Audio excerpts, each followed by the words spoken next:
What's up, everybody, and welcome to this week's episode of the Wellman's Podcast. My name is Brian Brosi. I'm joined by my friend and co-host, Keone Tita. Keone, how are you today? Doing wonderful. As you know, Brian, we're in the thick, or I guess we should say the beginning of flu season. So let's talk about the flu, vaccinations, any controversies around it. And then, Perfect. my favorite would be, what are some natural things you can do that can possibly help for it? Yeah, I'm looking to feel better. I told Keone on Tuesday I had to get a flu shot, and I wasn't feeling great getting my flu shot to begin with, which I know you're not supposed to do. But I got my flu shot anyway, and I have not felt good since. So hopefully I Right. can take some things away from this podcast. And Right, and we'll get back go to into better. that. We'll go into that, why you probably got sick from the flu shot. But anyway, I think the first thing we should talk about is basically what the flu is and what are the symptoms of the flu, right? So Okay. flu is caused by the influenza virus, and it tends to attack the upper respiratory tract. So you're talking about the lungs and the nose and the throat. Um, you know, it can include a multitude of symptoms. Usually it's the, fever, chills, muscle aches. You get the cough, you'll get the congestion, you get runny nose, headaches, and fatigue. And what else does that sound like? Well, that sounds like that could also be a cold. And Yeah. so those symptoms really kind of overlap. But I think for one way for people to really get an idea of whether you have a cold or a flu. Now, keep in mind, flu is can be much more devastating than a cold. You're much more likely to get severe complications from a flu than you are a cold. Mm-hmm. Um, but those symptoms overlap quite a bit. Yeah. Yeah. I would say one of the defining things would be most people with a cold do not get a fever, but you can. Okay. All right. So that's one defining thing. But we'll go into a little bit more detail about that in just a minute. Yeah, I've had like bouts of cold, like where I feel cold, but I've taken my temperature and have not had a fever. So that's a great sign. Right. That can be, although it's never 100%. Mm-hmm. Um, here's well, let's just go through kind of the differences. All right. So with the flu or influenza, if you're affected, the symptom onset tends to be abrupt, so you tend to get it quickly. Mm-hmm. With the cold, it tends to be gradual. So I tend to get a cold like I'd say once a year. I tend Yeah. to get a cold, and it usually starts off with like a little scratchiness in my throat and a runny nose, and then that sore throat tends to get progressively worse, but I tend not to have a fever. Mm-hmm. But anyway, abrupt versus gradual. A fever, you usually get a fever with the flu, whereas it's rare with a cold. Get severe aches. I mean, like Yeah. aches like you wouldn't believe with the flu. Mm-hmm. It tends to be kind of rare with a cold, where you're like really, really achy. Chills, if you have a fever, tend to be very common. And then fatigue, it's very, very strong. It's more likely with the flu, whereas with a cold, it's sometimes. With the flu, you tend to get severe fatigue where you don't feel like getting out of bed at Yeah. all. With a cold, you can generally go on about your daily life without too much problems. With a cold, sneezing is very common, where with a flu, it may not be that common, although you can still get it. That's the same thing with sore throat. Cold, it's very common. Chest discomfort, is very common with the flu, but it can be very severe. And then a headache is common with the flu, where it's rare with a cold. So those are kind of some of the distinguishing things. Both of them are very contagious, and Okay. a cold, is caused by a whole different virus. So usually the rhinovirus, whereas a flu is caused by the influenza virus. So how does it get spread if it's very contagious? Well, it can be, you see people coughing and sneezing, and it's respiratory droplets from that can get into the air. And if you're exposed to that, you're going to be more likely to get it. Doesn't mean that you will get it, but especially if your immune system is on board and Right. strong. Skin to skin contact, so like handshakes or hugs can get it. Sharing drinks, kissing, touching contaminated surfaces and stuff like that, not washing your hands, like a lot of the common sense stuff. That's for both colds and flus that will help prevent the spread.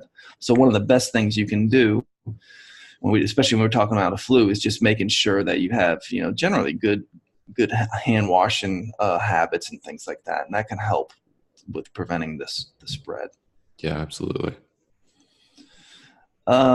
So in general, just to recap, colds just tend to be very mild compared to the flu, the symptoms there.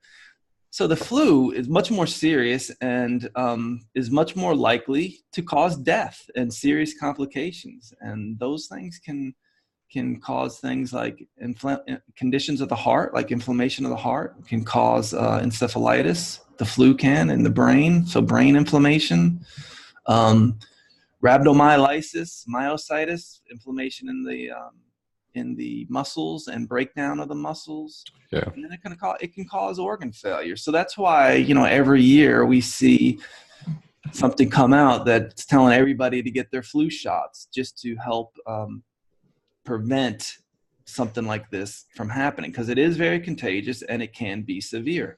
And I just want to tell you a story that I heard from talking to a very elderly woman who came to my clinic, and this was years back, but she actually lived through the Spanish flu epidemic, which hit around 1917, 1918. Millions of people all over the world died. And it was interesting what she told me. Now, of course, she was a child at this time, but she remembers playing with her sister the day before, and everything was great. Goes to bed that night, wakes up the next day, and 2 people in her family are dead from the flu, including that sister. Wow. From the Spanish flu. Holy That's God. how abrupt and devastating that was. And, luckily we haven't seen anything like that since the Spanish flu, but that's one of the reasons why, the powers to be will say, get your flu shots, because it can prevent like worldwide epidemics like that. And that's a strong possibility with the flu. And luckily we haven't seen that, but we have seen epidemics like that. Like we've all heard of the swine flu and, that various bird flus and things like that.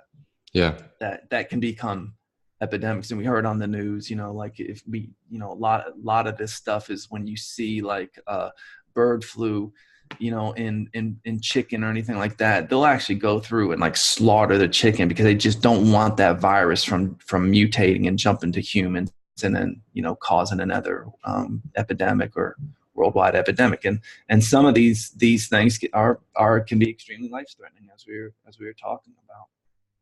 Yeah, absolutely. So I think it's estimated, what is it? These numbers, I mean, you just get such a wide range here, but in the US, they say influenza kills between like 3,000 and 49,000 people a year and can send up to like 1 million people, 700,000 to 1 million people to the emergency room. I know, and when you hear numbers like that, 3,000 to 49,000, I mean, those are huge. That's a huge range there. Yeah. It's super surprising to me. My girlfriend works in the step down from the ICU, and around this time when she'll have 2 to 4, and she has like a max of 6 patients or 4 patients, and 2 of them or half of them can be flu based, and that's just crazy to me. It blew my mind last year. It's her first year working there. Right. And it's important to get treatment right away, especially if you have the flu. Yeah, and it's not just like an underdeveloped area where it can make a greater or a worse impact on people's health and things like that. Anywhere this can happen, just in any city. Yes, that's right. There are some people that are at higher risk, right? And those people tend to include people that are 65 years and older. Yep. Right. So as we get older, our immune system tends not to work as well. Could be people with any type of medical condition, such as asthma, diabetes, chronic medical condition, pregnant women, and children younger than 5 years, and especially those younger than 2 years old. Although the vaccine is not recommended for children under 6 months, but so between 6 months and 2 years, very vulnerable age. So the CDC recommends, Center for Disease Control recommends, these population groups really be good about getting their their flu vaccinations. Mm-hmm. But generally, like people our age are not at high risk. However, it depends on the strain of the flu, right? So there are some strains of flu that will really affect people with very strong, robust immune systems. And you can get the flu to where, your immune system is so strong that it creates such an immune cascade response that it just floods with fluid and can kill you almost within days or hours of getting it. And that's rare, but that can happen. So even the population groups that have very strong immune systems, depending on the strain and what's going around, that group with a strong immune system may be more prone to having more severe consequences from it. So generally it's recommended for just about everybody, with the exception of somebody less than 6 months old getting the vaccination, but especially people that work in high risk jobs, right? So working in a retirement community, working in a hospital setting, being in working in very crowded areas where you're exposed constantly to different people. Do you get the flu shot yearly, Keone? Oh God, I knew you were going to ask me that question. Yeah, no. To answer honestly, I have not, and I want, and I'm really conflicted by it, and I just want to go into that real quick. And first of all, I don't believe in a lot of the what do you call the conspiracy theories out there that the flu shot is some government thing that is just give them the flu shot so we can all give them cancer like later on in their in their life. Like I don't buy that. However, I depending on what's going around as far as the flu shot goes, it and also what is how strong the flu is determines whether I'm gonna get it. Also, I'm in a clinical setting where I am not in a hospital or clinic, so I'm not really that exposed to it. However, the CDC, and I think it's backed up. I think it's backed up by science, but there's a lot of controversy, would say it doesn't matter, get your flu shot. And I guarantee I'd be the first one lined up to get the flu shot, especially if it was one of these things where people were dropping dead. So of the flu shot. Now, on the other hand, this is where I kind of have a problem with the whole vaccination controversy. Not necessarily speaking of the flu shot, but let's say here's what a vaccination does. In general, what it does, no matter whether you're talking about the flu shot or whether you're talking about getting a Hep B vaccine or measles, mumps vaccine, what it does is the people who get the flu shot, in general, what it does is reduce the risk of getting the actual disease, right? And then it also, especially with the flu, if you actually do get the flu, so just because you get the flu shot doesn't mean that you're not going to get the flu. Okay. Right. But what it can do is it will reduce the duration of the illness. Okay. And so we have some studies that back that up. On the other hand, people who do not get the vaccine or the flu, they're going to be much more prone to getting the flu. Okay, Hmm. it doesn't mean they'll get the flu if they're exposed, but they're going to be much more prone to getting the flu than somebody who's been vaccinated, right? So if they're much more prone to get the flu, they're going to be much more likely to spread it, and they could be, and they'll be much more likely to cause people who've actually got the vaccine to get it. However, if you took two population groups where 100 people got vaccinated, and maybe five of those did not get vaccinated, what you'd probably see is like one or two of the vaccinated group get the flu, and maybe four out of the five that didn't get vaccinated get the flu. All right. Yeah. So then the ethical thing comes about. Well, you know, to help protect everybody, everybody should get the vaccination. And is it right that some people don't get the vaccination because they just decide not to? Hmm. It's you can make an argument that it's a very selfish way of thinking and being. And I'll admit, I could be considered guilty of that as far as not getting the flu vaccination. But there's a lot of controversy around that. So in general, if you're asking me, do you think most people should get the flu shot? Yes, I do. All right. Okay. And I think there are some people that should not get the flu. People who decide to not get the flu shot, I'm hoping at least they're making a very educated reason why they may not get it. And so I have, being a naturopathic physician, I have a lot of faith in some of the natural antivirals, which we'll go over, and some of the ways to help prevent you from getting the flu. But if any of my patients said to me, and I get this all the time, said, Dr. Tito, what do you think I should get the flu shot? At first, I'd go through a little list of, seeing if there were any complications from previous flu shots, and then seeing where their work environment is. But in general, usually I would say, yeah, it's not a bad thing to do, and it's not likely to hurt you. Now, what happened to you? You went and got the flu shot. Yeah. All right. And you probably got sick well, not probably, you did get sick from the flu shot. At least you felt ill from the flu shot. And a lot of people go, yeah, I got the flu shot. And then all of a sudden I got the flu. That's not true, really. What happened probably was your immune system just got overcharged from the flu shot.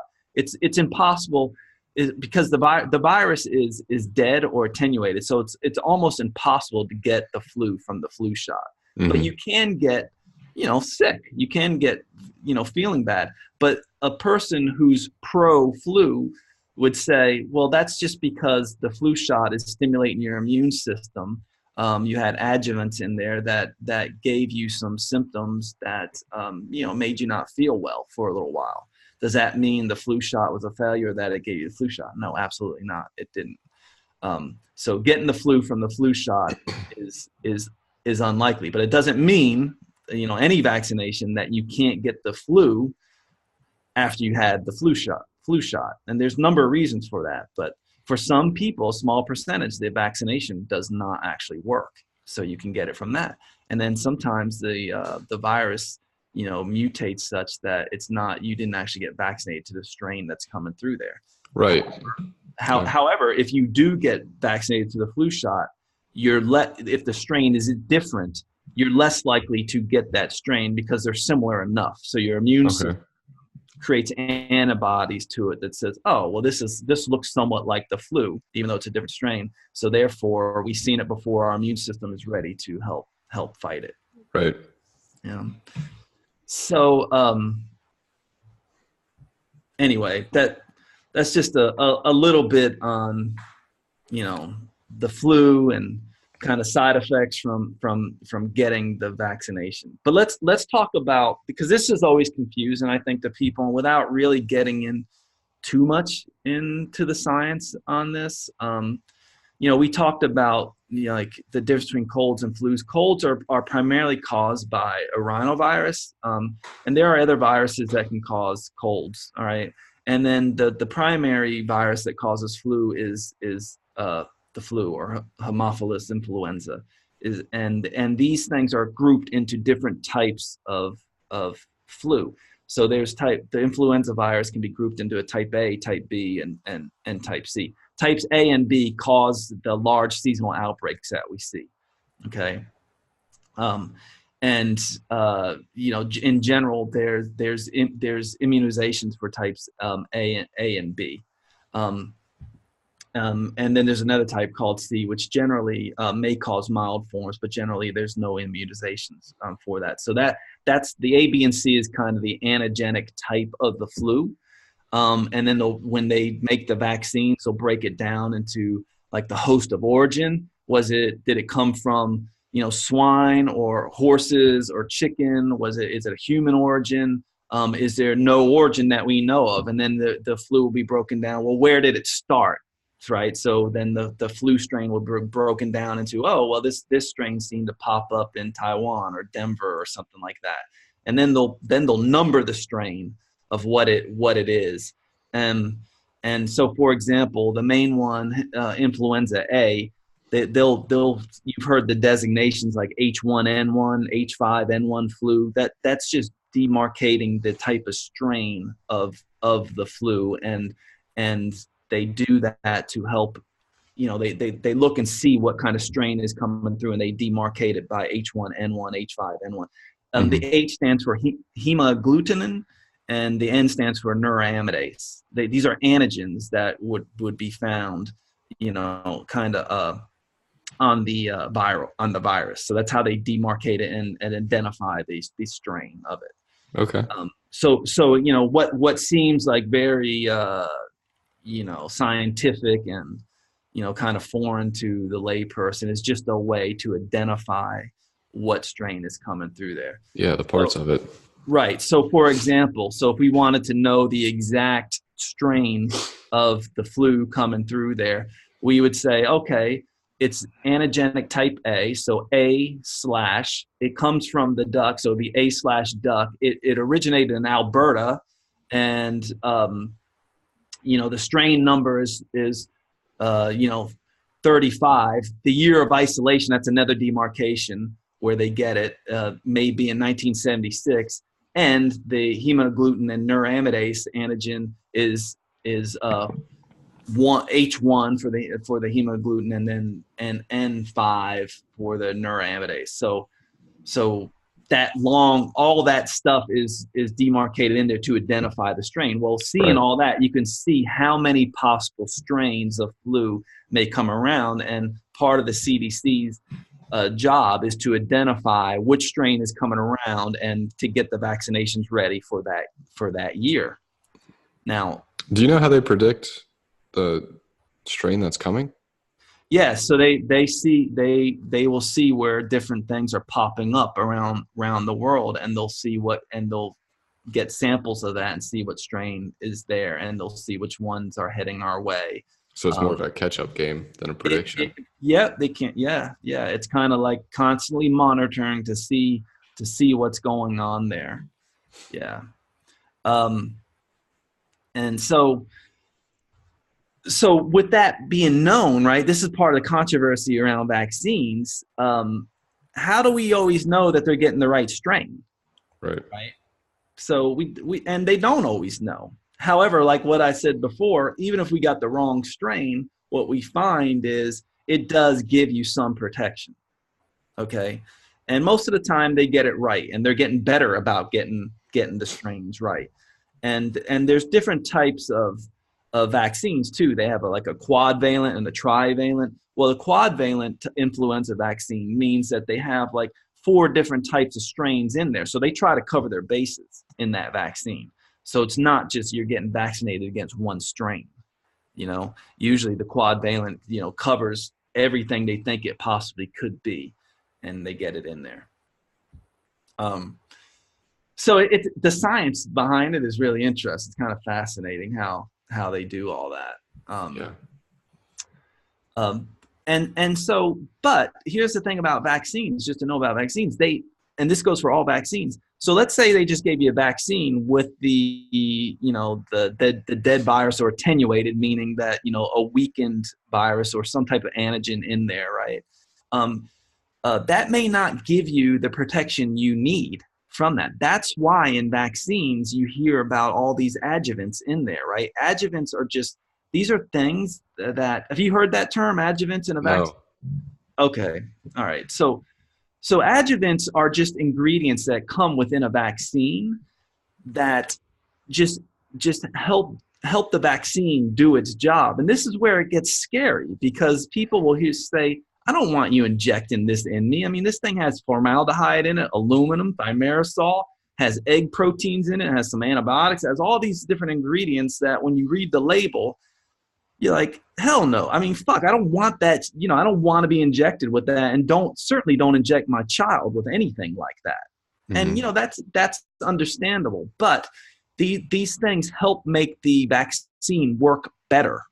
Okay. And they're at such levels, or at least according to what they say, they're at such levels that they don't cause a problem. They cause enough of a problem in the immune system to rev it up so that you create antibodies to the actual virus. And is that what we mean by work better? These help that work better. They're helping create more antibodies to help fight the virus. Is That's that? what, yes, in general, that's a good Yeah. way to think about it. That's a good way Okay. to think about it.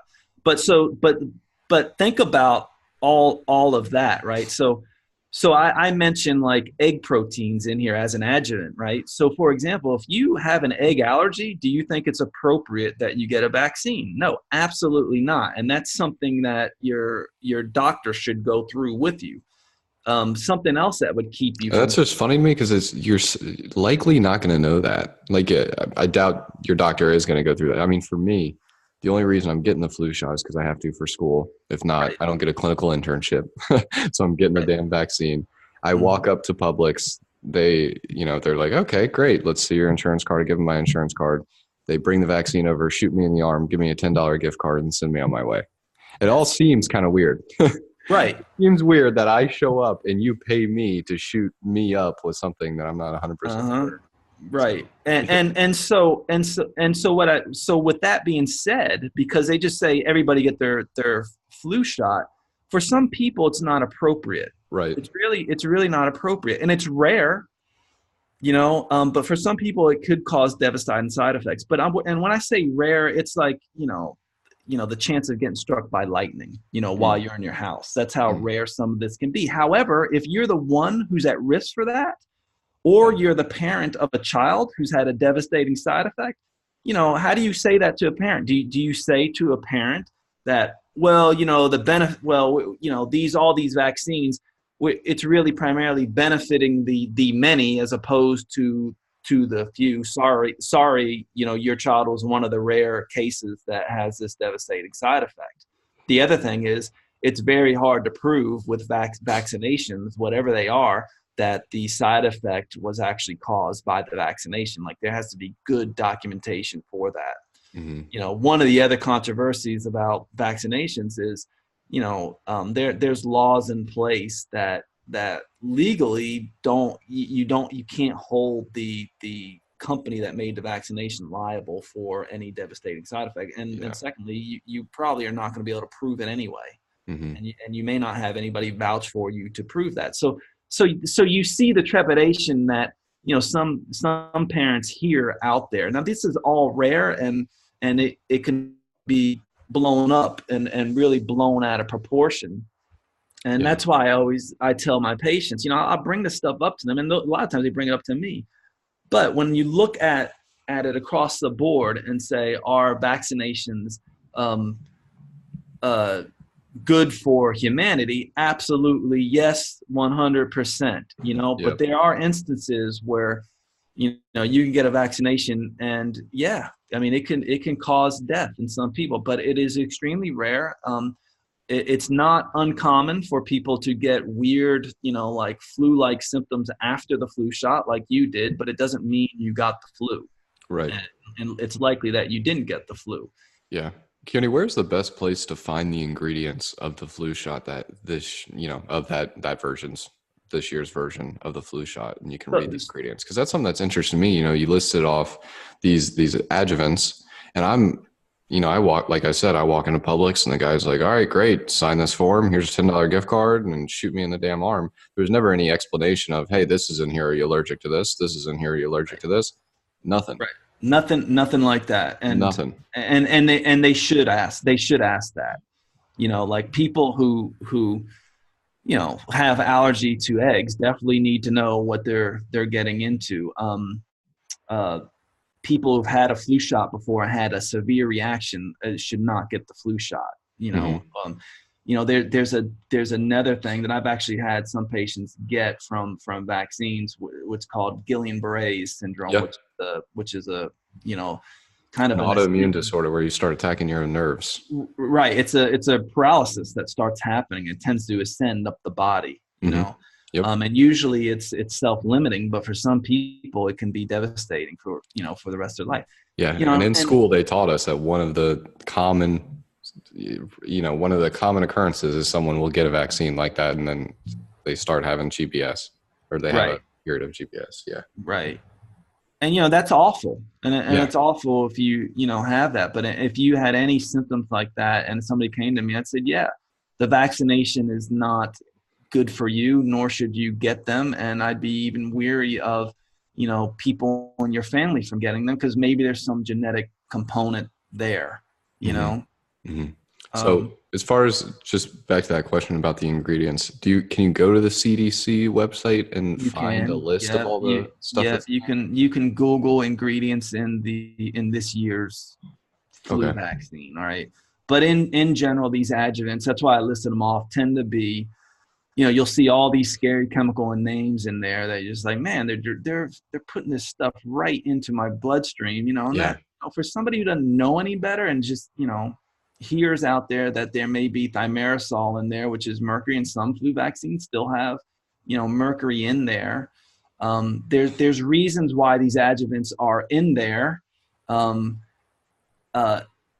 they're not, let me just put it this way. I mean, they're reasons to help the vaccine. They're not reasons to to kill you. You know what I'm saying? It's not nefarious. Yeah, it's not nefarious stuff that the government is up to, like when you really look into it. And at least we hope. At least we, again, I should throw that in there. Yeah. Well, so it always goes back. Like we've talked about before. I'm always so skeptical of these type of theories, conspiracy theories out there, because it's illogical that. Think about how many people would have to be on board with, hey, we're going to infect the whole human population. Eventually something like that's going to come out. It's just it's illogical to think that millions of people, which, with vaccines, millions of people are involved in this and in development stages. And somewhere along the way, somebody's going to realize that it's an issue. Not, it's just some doctor somewhere is going to blow the whistle.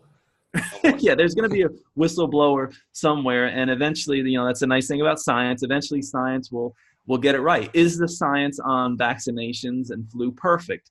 No, but I think we have enough to know that it certainly can help, and it certainly does prevent deaths. So overall, the advantages, in my opinion, far outweigh the disadvantages of these things, of the vaccines.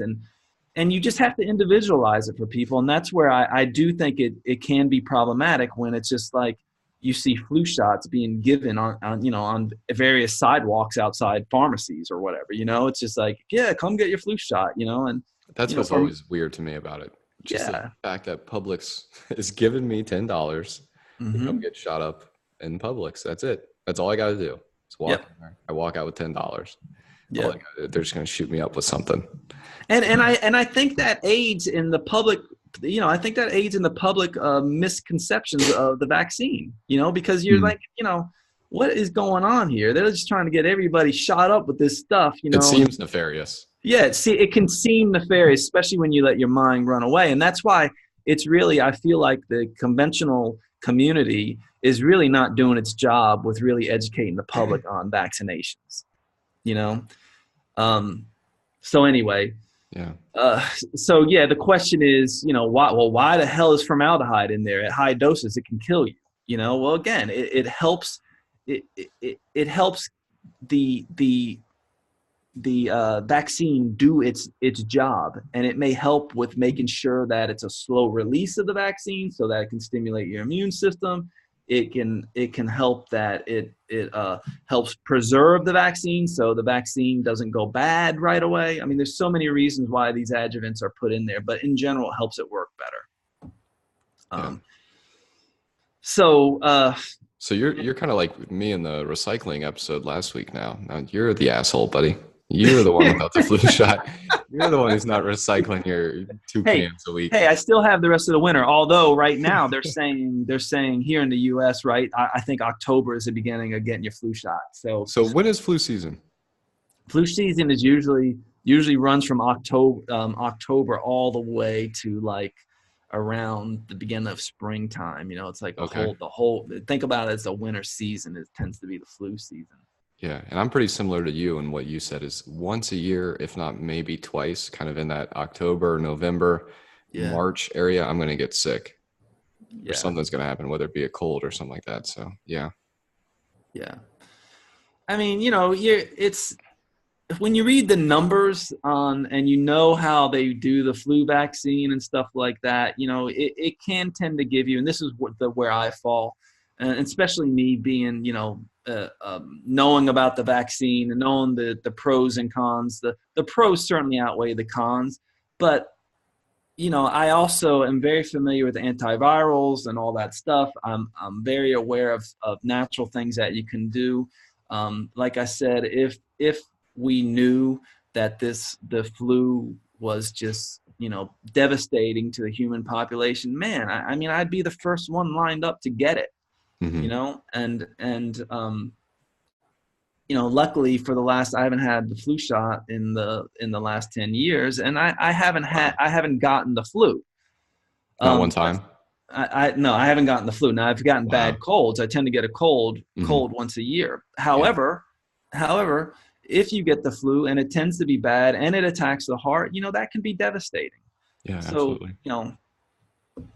anyway, but I know me knowing what I do, I have a lot of faith in my body, and at the first sign of it, I would try to go ahead and take care of it. But every flu season, I do take care of like having my flu regimen around, my natural flu regimen around.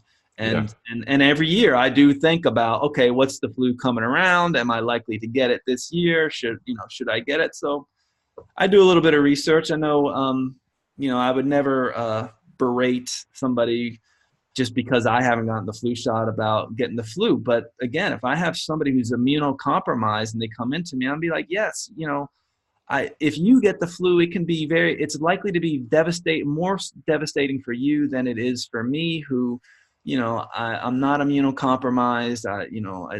I'm very healthy. I'm not under a lot of stress. I do work in a clinic, but the population of people that I see, I don't see that many patients a day, and the population of people that I see tend to be very healthy anyway. A lot of times, if somebody comes into my clinic and they'll call and they we'll ask them, we'll kind of screen them about the flu symptoms or what's going on with them. A lot of times we just send them to the hospital or a clinic anyway before they even come to see us, because my clinic is more geared towards helping prevent things and then also to treat things naturally. And as we've said before on numerous podcasts, I feel like the best way to help treat and prevent diseases is using both a conventional and natural approach, Yeah. that has evidence behind it.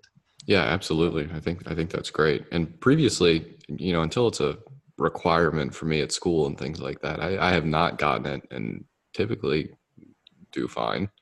Yeah. And that's and just, and I you're think that's speaking you're to you. I'm not immunocompromised. I'm right. working out when I know that, like I said, I'm going to get sick once or twice a year, and it's going to be somewhere in between October and March.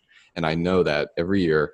I know I'm stressed out during those times with school and things like that. So I just ante up, the vitamin C, the magnesium, whatever it may be, the health regimen overall is Yeah. I lift it up. Right. But yeah, so I think it's great. I think we cover just overall, you should get it if you're not immunocompromised or anything like that, but just make an informed decision. And you're certainly not going to Mm-hmm. hurt yourself just to the average, typical person by getting the flu shot. Yeah, and unfortunately, it's up to you as the recipient of that flu shot to do your own research on it and try to understand it, because that's the problem. I think one of the biggest problems with all vaccines is it's a one size fits all, Yeah, and it's a great point. really it's not. and for most people, it's great. It adds protection, for rare people like yourself. And it is uncommon. You can get sick from the vaccine, but it doesn't mean you actually got the actual flu or whatever disease that vaccine's there to protect against. But usually it lasts a few days. You get minor side effects and then it's gone. Yeah. Um, And I but can, yeah, go ahead. but for most people, it's like do your own research, because if you've had a bad side effect from the flu shot, that's something that you probably shouldn't just go walk down to a clinic and just get it there. You probably should go talk to your doctor about it and go over it, and definitely do your own research on it.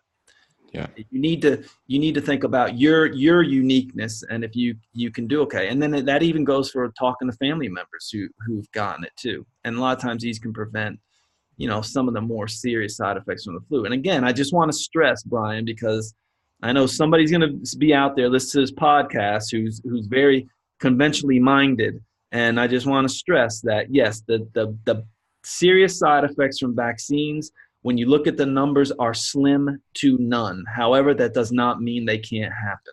Yeah. It's like being scared of flying, airplanes, Right. but the numbers are just not there. Right. It's unlikely that your plane is going to crash. Yeah. Extremely unlikely. So, however, and part of the reason for the controversy also is, a vaccine is assessed by its efficacy. That's the extent to which it reduces the risk of disease under controlled conditions. So they're doing studies, right? Mm-hmm. Mm-hmm. And its effectiveness, the observed reduction in risk after the vaccine is put into use.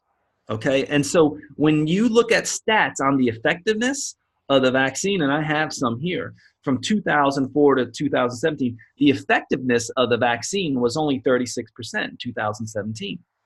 So a lot of people will read into that number and go, well, it's not even effective. It's like, it's Yeah. like, it's a very low number, but you're reading those numbers when you just read it and you see the word effectiveness, those numbers are controversial at best. And part of the reason is it's very hard to assess efficacy and effectiveness of the vaccines. But these numbers are out there such that, based on the science that we have, it shows this. But an effectiveness in 2017 of 36% does not mean that you're not getting some protection from that. Okay. Yeah, you certainly are. But what does it, what do they mean by effectiveness? Because I got lost in the weeds there about, Okay. is it effectiveness of the vaccine once it's been administered to the general public, or is this effectiveness in clinical trial? Mostly in clinical trial. It's measured by antibody production in animal models or vaccinated people. Okay. So Okay. it's basically they're doing, it's science. They're doing some science on it. So then I would wonder how many people are in these trials to begin with, even. And here's the other thing, are you doing a trial? This is the other thing about it. Are you doing a trial where you actually have placebo? And is that ethical to give some people the vaccine and other people not the vaccine? So you tend not to have the gold standard studies. That's another controversy with vaccinations because, if you're That is trying a dilemma. it's a dilemma. It's like with cancer treatment, right? It's like, Yeah. if somebody has a certain type of cancer, one group you give salt water, the placebo to, and the other group you actually give chemo. Well, that's not ethical, Yeah. And that's how we're supposed to do it. That is the gold standard. That's the gold standard. figuring this out. Double-blind, Does this work? controlled studies. So that's an issue. Another issue where we get these numbers from, because they're not in stone here, are reporting issues with it. Like, a lot of these flu-related complications or flu symptoms are never reported anyway. Sure. So Yeah. you're guesstimating a lot of these numbers. Yeah, that's a good point. And here's the other thing. Here's where some of the blogosphere and out on the internet, there's a lot of criticism about how vaccines, how these numbers are come up with, not from like people like me and you who are really not experts in the science of any of this, or your latest MD guru that's online that that everybody goes to. Like, I'm thinking of things like Dr. Gundry and McCullough, or even Dr. Andrew Weil. yeah, you can maybe get some information from them, but really they're not the ones in the trenches doing the science. So I wouldn't consider them an expert. However, there's been criticism from people like that about these vaccines. So, there's a guy named Tom Jefferson, not Thomas Jefferson, not the founding father. This guy works with works with the Cochrane Review studies, and Cochrane Review studies. These are studies on that look at certain forms of treatment to see if they're efficacious and stuff. They're like the gold standard studies. And he's quoted as saying that the clinical evidence concerning flu vaccines is rubbish, and as outright declared them ineffective. So when you hear stuff like that from these naysayers that are in the trenches, it leads you to pause. And then when but yet the CDC, their statements, and the National Institutes of Health will come and bash that. But this guy actually works in the trenches. And then you have another guy named Michael Osterholm from the Center of Infectious Disease Research, who said we have overpromoted and overhyped this vaccine, which I think that's pretty obvious. Every flu season, it's like, get your vaccine. You can go down to the candy store and get your vaccine anywhere, just about. They're selling, they're giving you money to get it. That's what blows my mind. They're paying me to get the vaccine.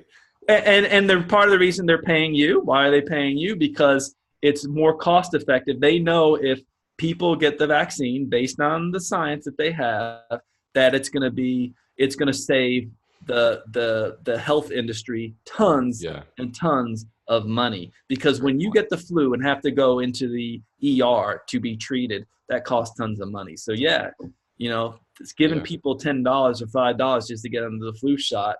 That will get more people there to get it. And again, it's not a nefarious reason. I just can't go there. It's really trying to help protect the public in general. Yeah, and being in the ICU for one day costs anywhere from $3,000 to $10,000. Yeah, and you don't want to be there. You don't. No.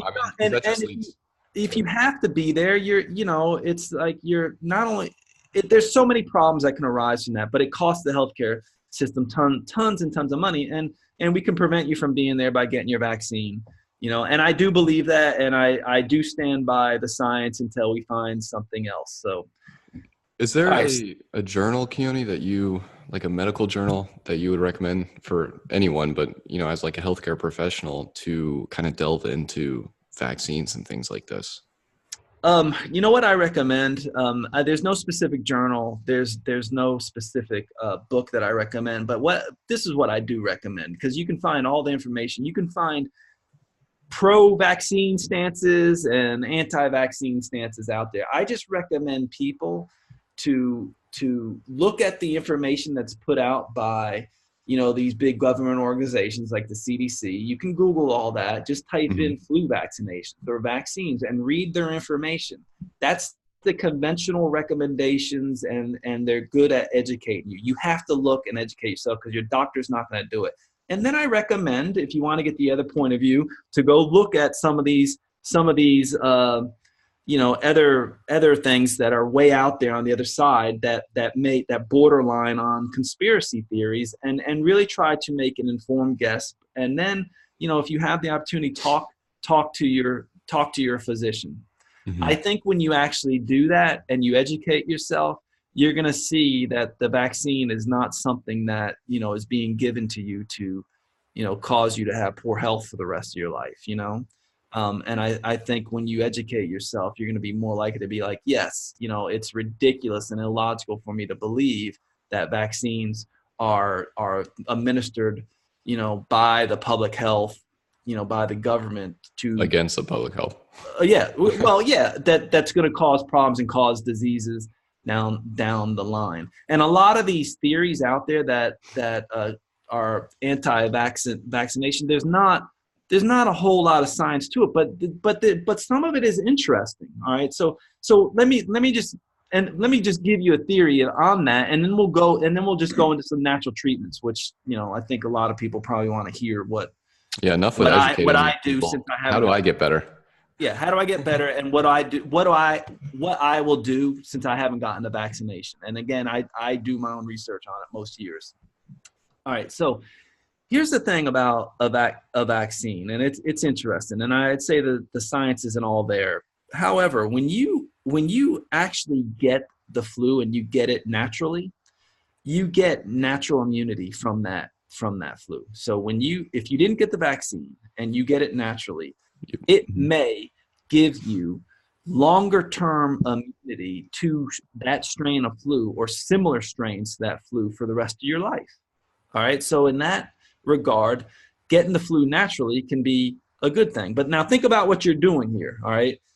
Getting the flu naturally and putting yourself at risk for having congestive heart failure or any of these like serious complications. You weigh the advantages and disadvantages. So that's one good thing about getting it naturally. Now, because what happens is there's a very specific process of getting a illness that goes through what's called cell-mediated immunity and humoral-mediated immunity. Well, vaccines don't go through that process. They skip cell-mediated immunity. This is one of the theories out there, and go straight to humoral immunity. And this is the type of immunity that creates antibodies in your body, right? That so your body remembers the next time you get something similar, so it can fight it off. Yeah. All right. But cell-mediated immunity is where you get the kind of like you go through the process of getting the runny nose and the fever and the flus, and you have your first line of defense in your immune system. Well, if you skip that first line of defense in your immune system, you create all these antibodies from these vaccines. It's kind of an unnatural progression, so to speak, the vaccine. So that's one controversy about it. And the other thing that they'll say, like some of these naysayers about vaccines, is they'll also say, well, if you're skipping cell-mediated immunity and going straight to your humoral immunity, and you have all these adjuvants in there that sound crazy, why would you put formaldehyde in your body or mercury or anything like that? You create all these antibodies that that aren't necessarily specific for the flu, right? So when you put an adjuvant in there like formaldehyde and you create antibody, that formaldehyde causes your bodies to create antibodies. Well, how do we know those antibodies are not specific for the flu? We don't. And so now there's people say, well, now that may be the reason why autoimmune disease is so prevalent now, because you're creating antibodies to maybe human tissue, right? And where your body will now attack the human tissue because it's not specific when you put all these adjuvants in there. Yeah. You see what I'm saying? That's the difference. I see what you're saying. It's interesting. It's the difference between getting it naturally, the flu naturally, and not getting the vaccination. And then some people have made the jump that says, oh, so you're creating all these antibodies that can flood the body that are not specific for that virus. And what do those antibodies do long term? Well, maybe a lot of antibodies are where the bodies, that are antibodies to your tissue. Now your body has an immune response to organs and things like that. Could that possibly be a reason that cancer is so prevalent now? Because your immune system is overcharged, you have autoimmune disease, you're more likely to get cancer, yada, yada, yada. There is no good evidence for any of that. And I'm not saying that it's an interesting thing. I'm not saying that that can't be. But right now, from what I see, there's no evidence. There's no evidence of any of that. Cool. Going on. And here's the thing about science. I just want to say, we always say, me and you bring this up a lot. Science is one of those things. It's a self-correcting mechanism. So, God forbid that, this is the case where, vaccines, we actually find out maybe they do cause autism, cancer, autoimmune disease. Right now, we have no evidence to that. And to the contrary, we have evidence that says otherwise. But with the more science we have and the more we know about it, it's not clean science. We don't even, we can't even get the strains right half the time. But from what we do know, the advantages seem to outweigh the disadvantages in getting the flu vaccine and protecting the public from the vaccine. So yes, as a naturopathic physician, it's illogical not for me to not be pro vaccination, but with many caveats, and trying to individualize it for the person, because there are some people where it's not appropriate. Yeah, and I think that's, the best stance you can have, because I think with healthcare or just health in general, you see it with nutrition, people fighting about different diets and stuff like that. It's just when you try and shotgun spread something for everyone, it's just not going to work, because Yeah. everyone is not the same like that. So you have these rare cases where, something negative may have happened after getting a vaccine or something like that. But it's just, we've designed, the vaccine, like you said, the flu shot for this one specific strain that's supposed to save everyone, and it's just not going to work that way. You may encounter a different strain. You have a Right. different There's so many genetic different make. Yeah, there's factors. so many variables. But however, like we've reiterated, I mean, the advantages outweigh the disadvantages as far as getting the flu vaccine. So we recommend it. But let's talk briefly just about some natural treatment. Let's say Well, for let's whatever talk about me first, Keone. all right, go ahead. How do I get feeling better? What I've done so far is Uh-huh.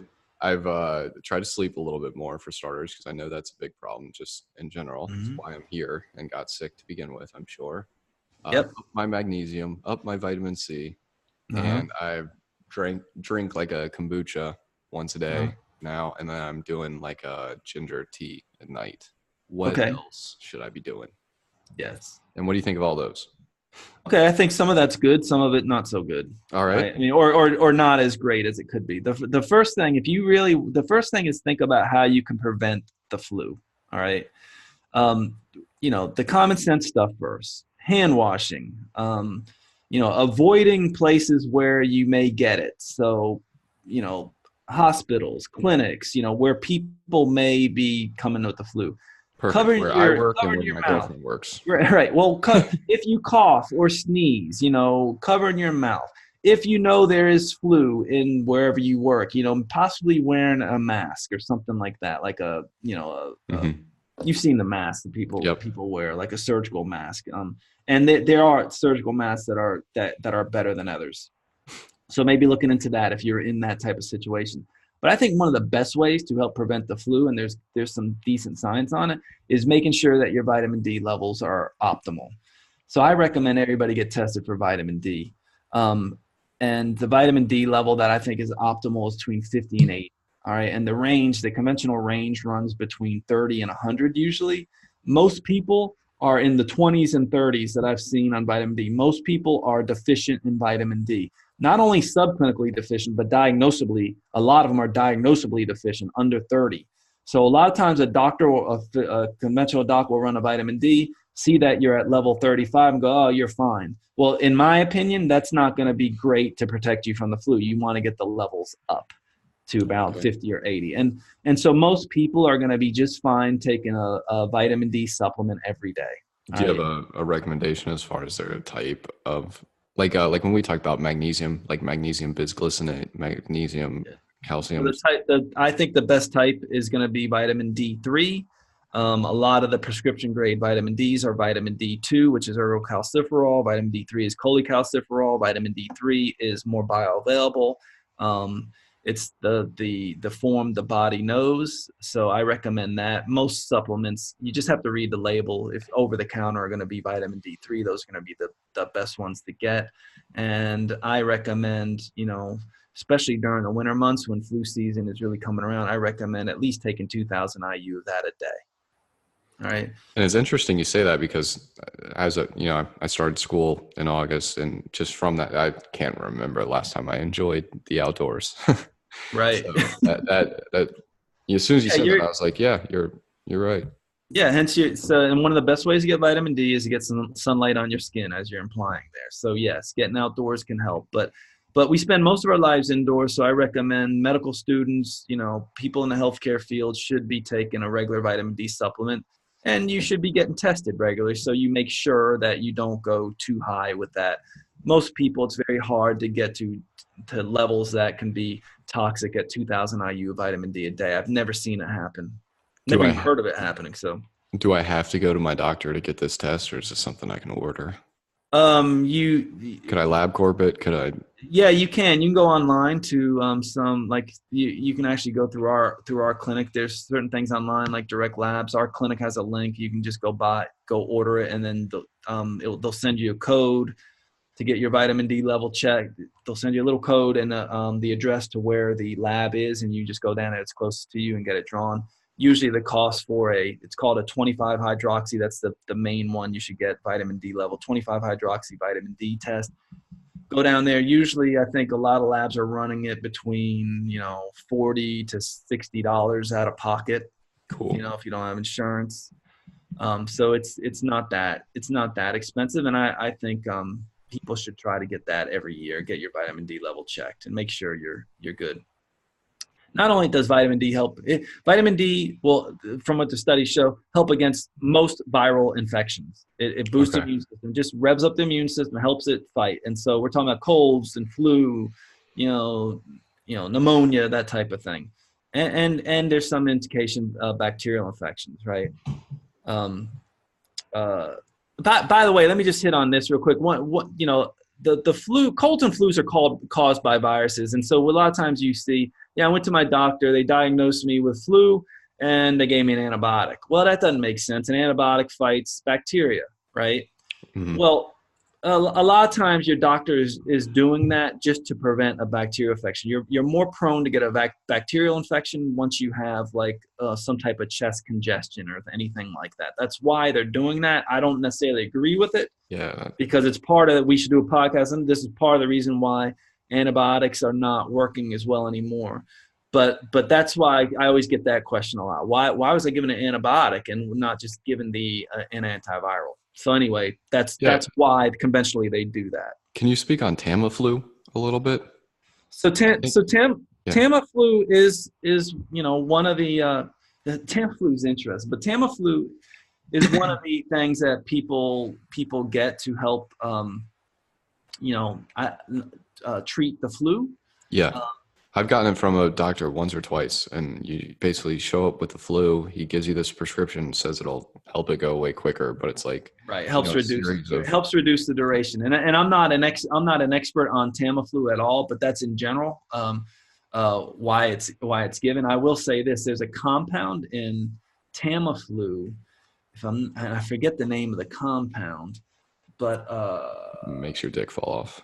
No, it's a compound that's very similar or the same that is found in the spice star anise. Okay.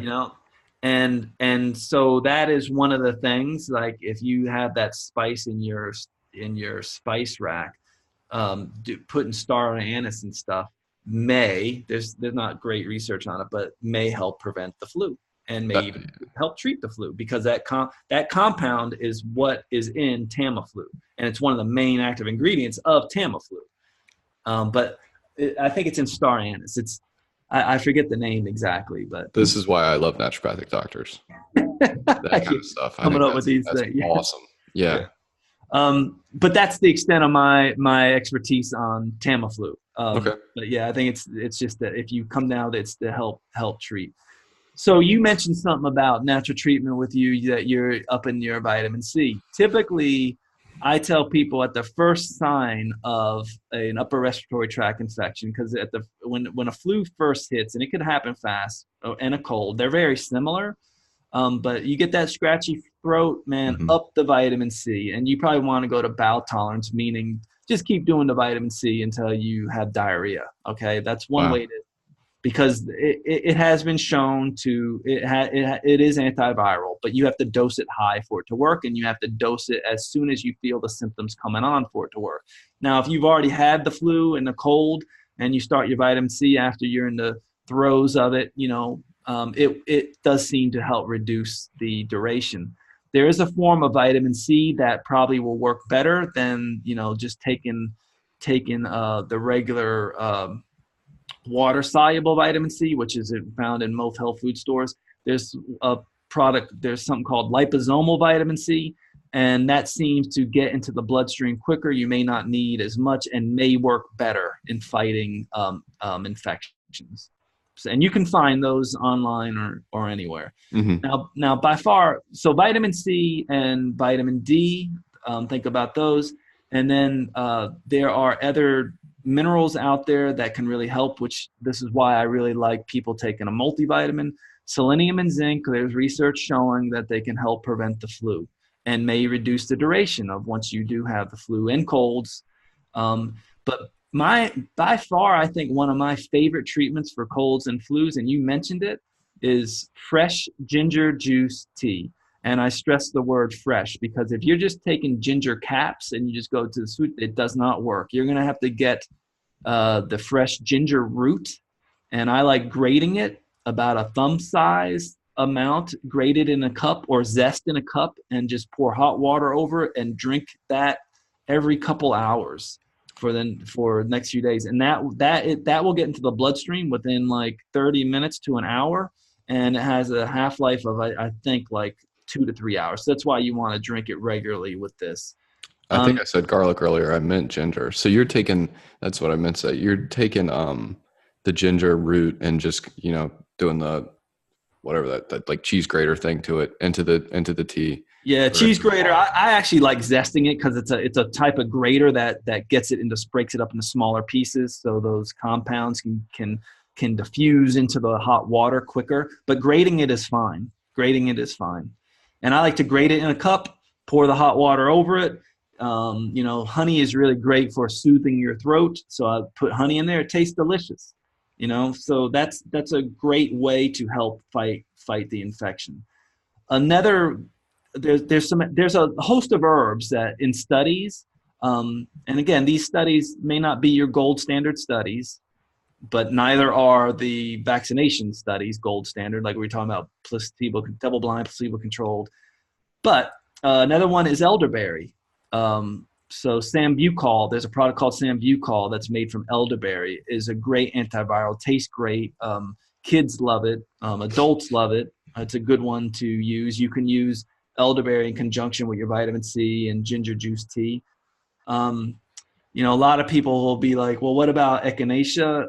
There's two types of echinacea out there. There's echinacea angustifolia and there's echinacea purpurea. The form that works the best is angustifolia, and echinacea seems to work if you hit it right when you first get the symptoms. It doesn't seem to work well if you're, dilly-dallying around before you start if you're waiting to see what this is. In general, it's some type of flu that can turn either some type of cold or flu as soon as you get like runny nose, scratchy throat, or get that little tingling sensation, or you get like sensitive skin or something like that. And echinacea, you generally have to take on an empty stomach. Is that correct? Or am I making that up? For me, I'm not aware whether it Okay. should be taken on an empty stomach or not. I mean, it makes sense for me. I just tell people to get it in for Okay. the most part. Um, with that, I'm not exactly sure, but typically when I just tell people to get in, I just don't I haven't really designated that so much. Just get it in, and then uh, we taught licorice root is another thing that has strong antiviral capability. Typically, you need to go to your naturopath, and a lot of times your naturopath will give you like an herbal remedy or tincture that has a lot of these things in it. But for the general public, the things you can do right away: make sure your vitamin D levels are up to par. Make sure you have plenty of vitamin C. Maybe a good multivitamin or you could take it separately. Good multivitamin that's zinc and selenium, or take zinc and selenium separately. At the first onset of symptoms. Fresh ginger juice tea. Those would be the main home remedies I use, and then elderberry, because you can find that over the counter. And then some of these other herbals, it just depends, because some of these herbals do better after the flu has taken effect or the cold has taken effect, and you're dealing with more symptom management. Some other Mhm. herbals may be in that formula that help with that. Okay. And then there's this homeopathic remedy out there called Oscillolococcinum. It's you can find it in all the health food stores, especially around flu season. I have patients that swear by it. I have not seen any studies that say that it works, but here's the thing about it. It's not going to hurt you to take it. Okay. Based on the science of homeopathy, it's certainly not going to hurt. Hey, and I've had a lot of patients who take that and swear by it. And as long as it's not going to hurt them, I'm like, all right, go ahead, take it. Let's see what we can do to prevent it. Mm-hmm. Um, Can you say the name one more time? I'm going to spell it because I still can't pronounce it, and I've been around it a lot. But it's Oscillococcium. So Oscillococcium. Oscillococcium. Okay. It's a homeopathic remedy that is specific for, they say, for flu. It's certainly not going to hurt, and I have a lot of patients who have done that. And if you want to know more about like herbal antivirals, especially for any healthcare providers that are out there listening to this podcast, the one book, and me and you, Brian, we'll do a podcast on like herbal antivirals. I think it's important. We've hit on some here, but it's called Herbal Antivirals, and it's written by a very well-known herbalist, Stephen Herod Buhner, Buhner. Herbal antivirals. It's great. And he actually wrote another one on herbal antibiotics too. So, and it's a good, as a healthcare provider, it's a good thing to have, Yeah. kind of as a reference, especially if you deal mostly with natural medicines. And he goes through some of the science. He goes through in science, and it's well referenced. And so it's a good book to have. Yeah, I'll definitely check that out. I want to ask you about exercise really quick. Mm-hmm. So, obviously if you're deep in the throngs of having the flu, no exercise. But you're not going to want to. You won't want to. You certainly won't want to, and you're you going to want certainly to stay in shouldn't bed. with the fever. So like where I'm at, what do you see anecdotally with people who exercise kind of in my situation where I don't have a fever, I don't necessarily have a flu, but I've got all the symptoms that have gone with it. And I have been, debating on should I exercise or should I not exercise? And I haven't so far, because I do think that part of the reason I'm in this position is from running myself too thin. Mm-hmm. But what's your stance on exercise with a cold? We'll start there. Okay. So with a cold, just, and we're and that excludes your situation as a medical student, right? So your Sure. situation as a PT student, where you're under a tremendous amount of stress, you're looking at a book and studying, trying to cram information in constantly, and then maybe working and whatever else and training and stuff. So there's a whole lot of stress that goes in, and probably not getting a whole lot of sleep. The first thing with colds and flus people should be is really focus on getting enough sleep. All right, bed rest. Now with a cold, or I would say very mild flu symptoms, and these you're going to be hard to distinguish between the two, cold, whether you have a cold or flu, it's not a bad idea to go out and do light exercise, but I certainly wouldn't do anything intense. And there is some indication that maybe you have a very low-grade fever or no fever at all, but have these symptoms. Exercise, what it can do, it does stimulate your immune system, and it creates heat in the body that stimulates your immune system. And you can think about it as maybe even almost creating an artificial fever. And what do fevers do? Fevers actually rev up your immune system to help fight any infections. So that's one of the great things about exercise. Exercise is a great preventative for any type of viral illness. So if you have a mild case of this stuff, yeah, I'd say exercise is fine. I wouldn't overdo it though. If you have a severe case of flu, you're not going to feel like getting out of bed. I mean, some people really do feel like they're on death's door with this, even though they're not. They're just like achy, they can't move, yada, yada, yada. And so bed rest is the main thing. But with mild cases, just making sure you're getting plenty of sleep doesn't mean you can't go out for a walk or have exercise and stuff like that. Okay. Cool. Yeah. Anything else that we should hit on? That was action-packed. I thought there was a lot of great information. Yeah, and I just want to reiterate, like people out there, neither Brian or I are experts in this stuff, but we gotta be in pharmacology. I'm no expert. Yeah, but we want to just give you hopefully some information that can help you,